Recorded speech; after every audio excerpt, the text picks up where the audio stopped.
This is not a world of simply black and white. There's always something in the blend of the old and the new, east and west, ancient and modern.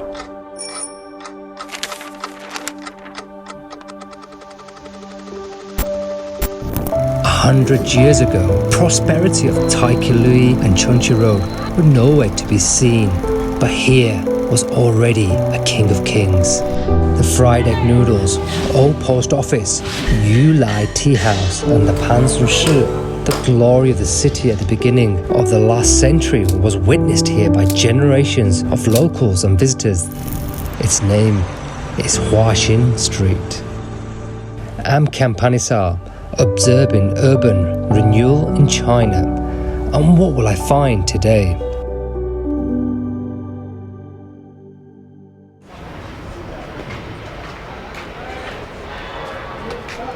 中英文对照，这个是中文，这个是英文，这是啥不走路？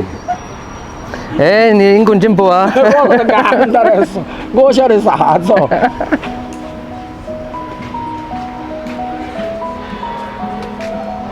These are quite rare to find postcards now. I remember back in the day when we used to go travelling, we would go to the local post office to collect stamps, and then you collect the local postcards and you post these back home to your families. So as you travel through the cities and countries along the journey, they would also show a purpose of where you've been and of that period of culture. 这个两个可以。你长得很帅。不是。不是。这个后面的建筑是什么？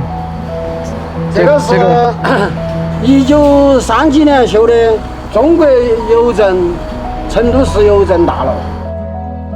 这儿写的哟，这个是外国人给我们一起修的。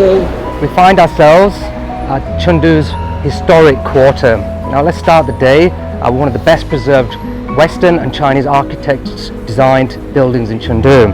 We start at the post office building, which was founded in 1901, and it was built in 1935 to 1937 by Canadian and Chinese architects. This is one of the best preserved buildings that's still in use to today's use. Now it's been preserved at a postal banking service. So this relates to the financial street and the financial quarter of Chengdu. This is how the co-created and co-developed projects are being repurposed for today's modern use as part of urban renewal.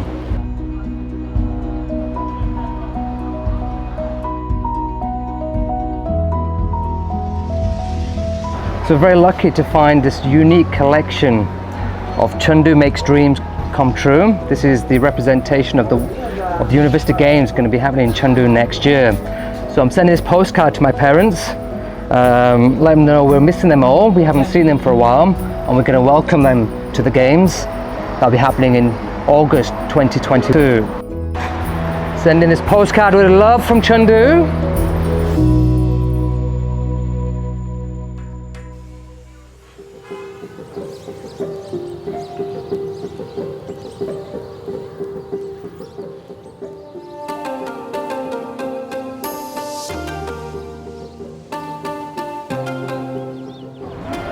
你买什么东西？我买鸭子和排骨。排骨哦，排骨。这成都老字号的一个很好吃的卤菜。我们有一个来这里，我们有辣的，这个要吃辣的呀？辣的。我们这儿没有辣的，今天90多年了。90哦，在这个位置，马上就要100年老店了。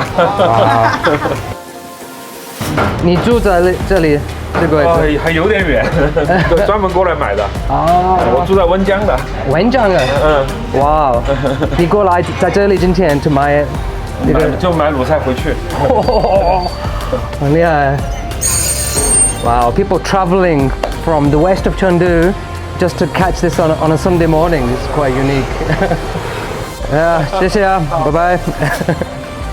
Not far away from the Panzu Shi, there's another 100-year-old restaurant. 要一个饭炒煎酱面。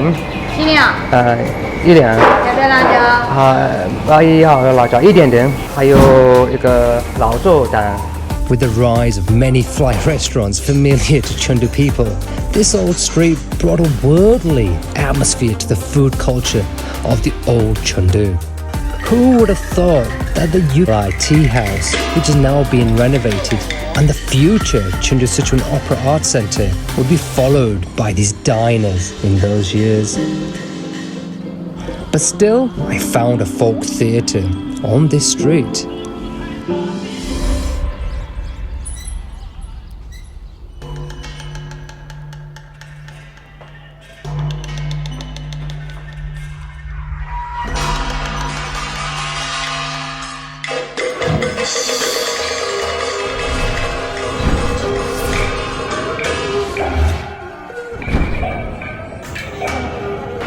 古时候看唱戏的地方呢，它也是这样子坐的，坐的时候，然后吃零食，嗑瓜子，然后呢再喝一点茶，而且这个舞台上的戏哈，它是中国的传统文化，它是有几千年的这个传统文化融合在戏里面。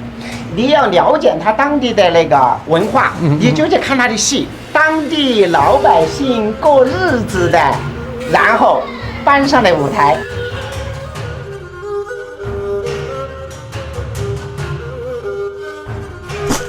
一扔就开了，过来，滑下去，往下面滑。做的时候，你看，一抛就起来了。对，唱戏是不能把那个做起来的。所有的这个男生穿衣服都要那样子，穿起来梁山伯。想当初，地本事，就是地本事。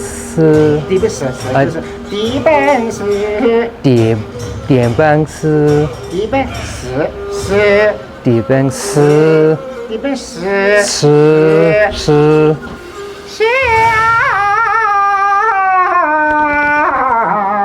当初，地本是北面蜀山儿呀问啦。Why, in Chinese opera, are women's roles traditionally played by men? It's because only a man knows how a woman is supposed to act. Huaxing, who taught himself by tapes, is such a famous Sichuan opera actor who plays women's roles.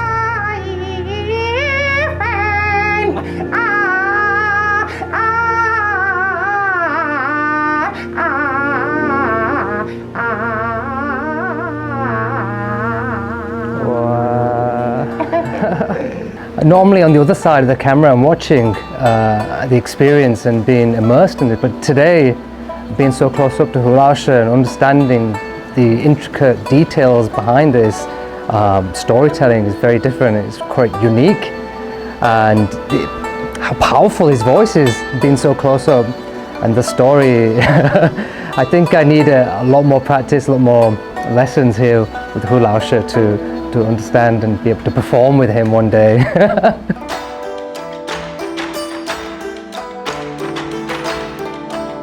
唱戏的地方就是现在那个塔吊那个地方。对，塔吊。对，什么人就是商业的、做生意的、读书的、作家的，都在那儿去看戏。它这一条街上最出名的是什么呢？就是川剧，就叫川剧一条街。它不是说这个地方挨着都唱川剧，它就是一个川剧带动了这一条街。So this is the historic quarter, which was a bustling place. It was the hub of downtown, adjacent to the Sichuan Opera, adjacent to the fried noodle stores, adjacent to the Pansunjie. But this was part of that area many decades ago. But I believe under the current urban protection, revitalization of the cultural core, this part of the social hub and commercial district will have a new sense of life and a new sense of purpose. Excuse me. I've been told there's some pretty good new Western places here as well. Fusion. Yeah, it's like a fusion. Yeah. So if you're still here, maybe you can join us for a coffee later. Thanks, Em. Wow, that's great.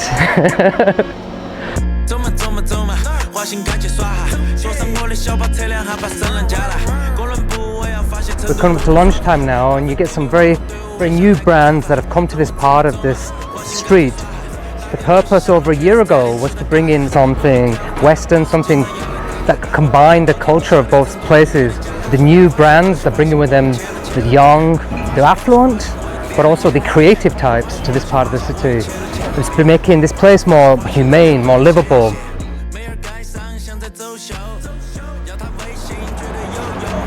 As you can see, the demographics has changed.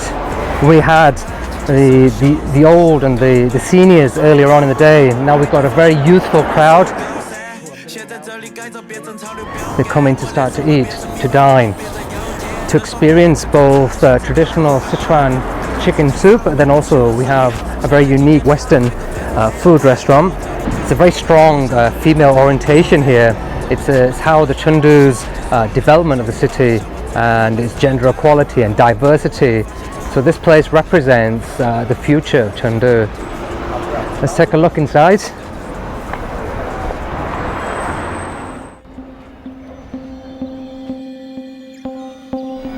Hi Ken. Yeah. Welcome to a bookstore, which is called Achi in Chinese. As we can see on this street is one of the oldest streets that has one of the richest histories in Chengdu. We have the Sichuan Opera, we have the first police station in Chengdu, and then they also have these designs of arch, and also we infuse this kind of idea and design into our bookstore.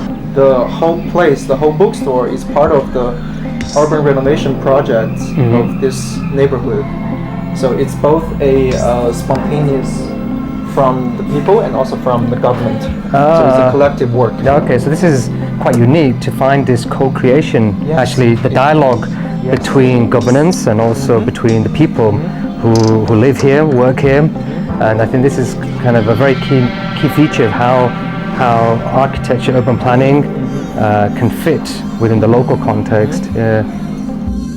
On these shelves we have some arts books, but we try to make our selection of books as light as possible, not too academic, Okay. so that more people can read them. And you have a very quiet little space out here as well. People come here and take a nap after lunch and have a cup of coffee. Yeah. That's our ideal afternoon.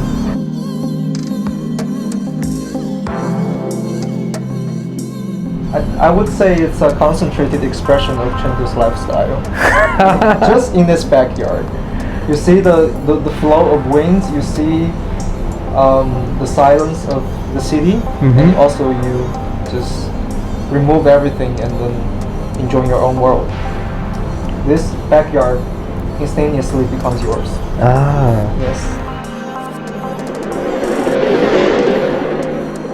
This is our exhibition hall, and we change the exhibition from time to time. For example, we will have events of inviting local residents, the restaurants owners, the community, like the government. We sit down together and then we just chat about the history, the current shape, the needs of the residents, and how we can collaborate to make this place a better shape. We hope to, not just in the physical way to renew this neighborhood, but also in a more spiritual way, that we connect people, we preserve the tradition and the spirit of this neighborhood. Yeah, I can fully understand and appreciate that, because each place around Chengdu is quite unique. It has its own personality, and each place has its own soul. I'm quite looking forward to this new exhibition of yours, and we welcome you all to come and be a part of it, really. Yeah, I think, hopefully it's about everyone. Yeah. It's not just us, it's about you. Yeah. Yes, every single of you. Yeah. Okay. Thank you, it's been a pleasure. Well, what a day. We've been very fortunate to experience probably 100 years of people's lifestyle in one street. I remember back in Notting Hill, where the artists like today will move into a particular area, renovate and bring in a certain culture. And with the gentrification, we had the increase of organics, boutique stores, cocktail bars, restaurants, and a certain social culture that was brought with this higher income gentrification process. What happened in Notting Hill is that over time these places became very expensive for the everyday person to live. And what I noticed through this street is that even though we've got gentrification under the process, it's still managing to retain the local residents' needs, their values, their eating habits, their social habits are still here.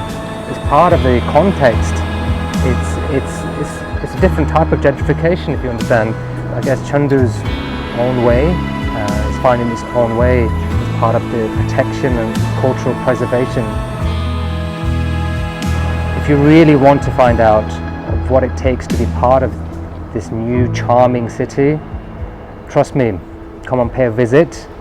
I hope to see you sometime soon.